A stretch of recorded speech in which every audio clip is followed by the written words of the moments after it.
আমরা জানি সিওপিডি একটি দীর্ঘমেয়াদী শ্বাসের রোগ এবং এখানে কিছু চিকিৎসা রয়েছে যার মাধ্যমে রোগীর শ্বাস প্রশ্বাসের কষ্টটাকে দূর করা হয়।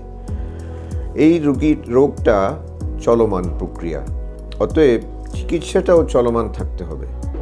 এই যা দেওয়া হয়, ইনহেলার দেওয়া হয়, বিভিন্ন ট্যাবলেট দেওয়া হয়, কোনো পর্যায়ে নেবুলাইজার দেওয়া হয়, এগুলি কিন্তু রোগীর জীবনের সাথী হয়ে যাওয়া দরকার।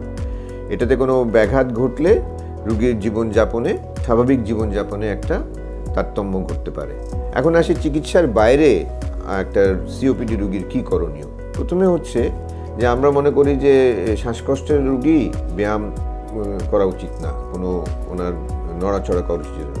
তো একেবারেই ভুল কথা।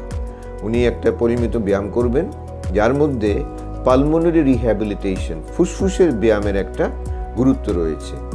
অতএব আপনার অচল ফুসফুসকে সচল করার জন্য আমরা গুরুত্ব দিব পালমোনারি রিহ্যাবিলিটেশন এবং তার মাধ্যমে ফুসফুসের ক্ষমতাকে বাড়িয়ে স্বাভাবিক কাজকর্ম অথবা শরীরকে সচল রাখার প্রচেষ্টার উপরে। তৃতীয়ত হচ্ছে আমরা যদি এই চিকিৎসা অথবা এই জীবনযাপন অথবা এই লাইফস্টাইলকে একজন সিওপিডি রোগী যদি অবহেলা করেন, সঙ্গে আমরা ভ্যাকসিনের উপরেও গুরুত্ব দিয়ে থাকি যাতে ওনার অন্য কোনো ধরনের ইনফ্লুয়েঞ্জা অথবা নিউমোনিয়ার সংক্রমণ না হয়।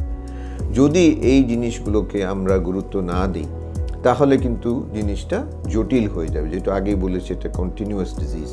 এই জটিলতার মধ্যেও আমাদের চিকিৎসার ব্যবস্থা আছে। যেমন ধরুন যদি অক্সিজেনের অভাব থাকে তাহলে আমরা বলে থাকি লং টার্ম অক্সিজেন থেরাপি।